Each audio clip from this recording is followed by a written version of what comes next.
મહત્વનો જે સમાચાર સામે આવી રહ્યા છે, સીડબ્લ્યુસી બેઠકમાં ગઠબંધન મુદ્દે નિર્ણય લેવાયો। કોંગ્રેસ અધ્યક્ષ ગઠબંધન મુદ્દે નિર્ણય લે તેવી સહમતિ સધાઈ। પુલવામા હુમલા અંગે કોંગ્રેસે શોક વ્યક્ત કર્યો છે। બેઠકમાં આતંકી ઘટનાને વખોડવામાં આવી છે। તો જે આ બેઠકની અંદર પુલવામા હુમલા અંગે કોંગ્રેસે શોક વ્યક્ત કર્યો। આતંકી ઘટનાને વખોડવામાં આવી છે। કોંગ્રેસની કાર્યકારિણીની બેઠકની અંદર ગઠબંધન મુદ્દે નિર્ણય લેવાયો છે। કોંગ્રેસ અધ્યક્ષ ગઠબંધન મુદ્દે નિર્ણય લે તેવી સહમતિ સાધવામાં આવી છે। પુલવામા હુમલા અંગે કોંગ્રેસે શોક વ્યક્ત કર્યો છે। બેઠકમાં આતંકી ઘટનાને વખોડવામાં આવી છે।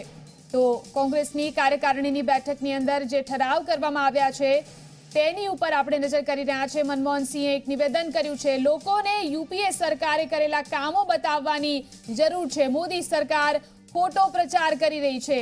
આ એક મહત્વનું નિવેદન। સરકારની ખોટી નીતિઓને કારણે અર્થવ્યવસ્થા નબળી પડી છે તેવું પણ તેમણે જણાવ્યું છે।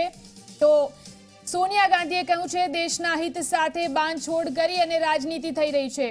કોંગ્રેસની સીડબ્લ્યુસીની બેઠકની અંદર મનમોહન સિંહે કહ્યું, લોકોને યુપીએ સરકારે કરેલા કામો બતાવવાની જરૂર છે। મોદી સરકાર ખોટો પ્રચાર કરી રહી છે। તો આ બેઠકની અંદર જે મહત્વના નિવેદન કરવામાં આવ્યા છે, સરકારની ખોટી નીતિઓને કારણે અર્થવ્યવસ્થા નબળી પડી છે તેવું પણ મનમોહન સિંહે જણાવ્યું। તો આ વિશે વાતચીત કરવા માટે અમારા સંવાદદાતા બ્રિજેશ દોશી આપણી સાથે જોડાયા છે। જી બ્રિજેશ, કયા કયા મહત્વના ઠરાવ પસાર કરવામાં આવ્યા છે કાર્યકારિણીની બેઠકમાં અને શું મહત્વના નિવેદનો કરવામાં આવ્યા છે? જે વાત કરવામાં આવે તો કાર્યકારિણીની અંદર જે છે પૂર્વ પીએમ મનમોહન સિંહે સંબોધન કર્યું હતું, સાથે જ યુપીએ ચેરપર્સન સોનિયા ગાંધીએ પણ સંબોધન કર્યું। મહત્વનો મુદ્દો એ રહ્યો કે કોંગ્રેસ અધ્યક્ષને જે છે ગઠબંધનના જે નિર્ણયો છે તેને અંતિમ સ્વરૂપ આપવા માટેની જે છે તમામ મંજૂરીઓ આપવામાં આવી છે। હાલ પણ જે દ્રશ્યો બતાવ્યું, સીડબ્લ્યુસીની બેઠક જે છે અહીંયા ચાલુ છે। બેઠકમાંથી ફક્ત બે જ નેતાઓ બહાર નીકળ્યા છે, છત્તીસગઢના સીએમ અને સાથે રાજસ્થાનના સીએમ। આ બંને નેતાઓ બહાર નીકળ્યા, અન્ય તમામ જે લોકો છે તે અંદર હાજર છે। નેતાઓ હજુ પણ જે ઠરાવો છે ઠરાવો પસાર કરવાની પ્રક્રિયા ચાલી રહી છે। પણ જે મહત્વનું નિવેદન છે, પૂર્વ પીએમએ જે નિવેદન આપ્યું તેમણે સ્પષ્ટપણે કહ્યું કે કેન્દ્રની યુપીએ સરકારે જે કામ કર્યા હતા તેની સામે હાલની ભાજપ સરકાર જે છે નિષ્ફળ રહી છે અને હાલની સરકારે ફક્ત ખોટો પ્રચાર કર્યો છે, તેનાથી લોકોને કોઈ લાભ નથી થયો। તો તેવા સંજોગોમાં યુપીએ સરકારની જે નીતિઓ હતી, નીતિઓ લોકો વચ્ચે લઈ જવી પડશે અને લોકોને સમજાવવું પડશે કે કઈ રીતે યુપીએ સરકારે કામ કર્યા હતા, શું તેમના લાભમાં હતું અને શું આ સરકાર ખોટું કરી રહી છે। આ મુદ્દા સહિત સૌથી મહત્વની વાત, પુલવામા આતંકી હુમલા મુદ્દે જે છે એ શોક પાડવામાં આવ્યો, દુઃખ વ્યક્ત કરવામાં આવ્યું અને સાથે એ ઘટનાને જે છે વખોડવામાં આવી છે। તમામ નેતાઓએ મિટિંગ શરૂ થતાં પહેલા જ જે છે આ મામલે દુઃખ વ્યક્ત કર્યું હતું અને શોક પાડ્યો હતો, 2 મિનિટનું મૌન પાડ્યું અને ત્યારબાદ જે છે ઘટનાને વખોડવામાં પણ આવી છે કે આ આતંકી હુમલાની જે ઘટના છે તે ખોટી થઈ છે। સાથે જ મહત્વની વાત એ છે કે પીએમ મોદી ઉપર સોનિયા ગાંધીએ જે સીધો પ્રહાર કર્યો, તેમણે સ્પષ્ટપણે કહ્યું કે પીએમ જે છે રાષ્ટ્રહિતને બાજુ પર મૂકી અને જે પ્રચાર કરી રહ્યા છે તેનાથી ખૂબ જ નુકસાન થયું છે। આતંકવાદનો મુદ્દો હોય કે સેનાના મુદ્દા હોય, આ તમામ મુદ્દાઓ ઉપર જે પ્રકારની સરકારની નીતિઓ રહી છે તેનાથી જે છે દેશને નુકસાન થઈ રહ્યું છે। સુરક્ષા મુદ્દે યુપીએ સરકારની જે કામગીરી હતી, આતંકીઓની બાબત હોય, આ તમામ મુદ્દાઓ ઉપર જે છે અંદર ચર્ચા થઈ છે। જે રાજકીય પ્રસ્તાવ આવવાનો છે 2019ને લઈને, તેની અંદર આ તમામ મુદ્દાઓનો સમાવેશ પણ થશે। સાથે જ જે મહત્વની વાત એ છે કે 2019 જીતવા માટે કોંગ્રેસ અધ્યક્ષ રાહુલ ગાંધીને ગઠબંધનમાં જે પણ સાથીઓની જરૂર હોય તેના માટે અંતિમ નિર્ણય લેવાની છૂટ અપાઈ છે। નિર્ણય કરી અને આગળ વધવામાં આવે જેથી કરીને 2019માં યુપીની સરકાર બની શકે તે માટેનો મુખ્ય લક્ષ્યાંક છે। જી બિલકુલ બ્રિજેશ, ક્યાં કોની સાથે ગઠબંધન થઈ શકે છે તે અંગે કોઈ સ્પષ્ટતા કરવામાં આવી છે?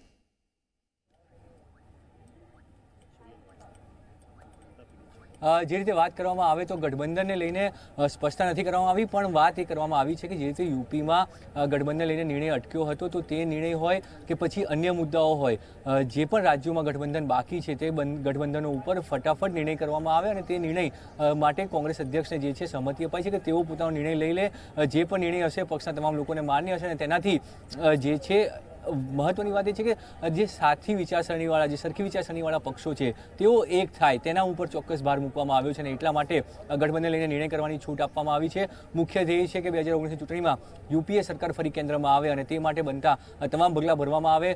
જે પીએમ મોદી હંમેશા કહેતા હોય છે કે તેઓ પીડિત છે અને વિપક્ષો તેમને હેરાન કરી રહ્યા છે, તો એની સામે જે સોનિયા ગાંધીએ એવું કહ્યું હતું કે પીએમ પીડિત નથી પરંતુ દેશની જનતા પીડિત છે અને આ વાત જનતા સુધી પહોંચાડવાની જરૂર છે। પછી તે જીએસટીનો મુદ્દો હોય કે નોટબંધીનો મુદ્દો હોય, કોઈ પણ મુદ્દા હોય તેનાથી લોકોને જે નુકસાન થયું છે એ મુદ્દે કોંગ્રેસે લોકોની વચ્ચે જવાની જરૂર છે। જી જી બિલકુલ બ્રિજેશ, જે રીતે મનમોહન સિંહે કહ્યું છે કે મોદી જે છે તેઓ ખોટા મુદ્દાઓનો પ્રચાર કરે છે, તો શું હવે કોંગ્રેસ કયા કયા મુદ્દાઓને પોતાના ચૂંટણી ઢંઢેરામાં સમાવેશ કરી શકે છે તે અંગેની કોઈ વાતો કે તે અંગેની કોઈ સ્પષ્ટતા સામે આવી રહી છે?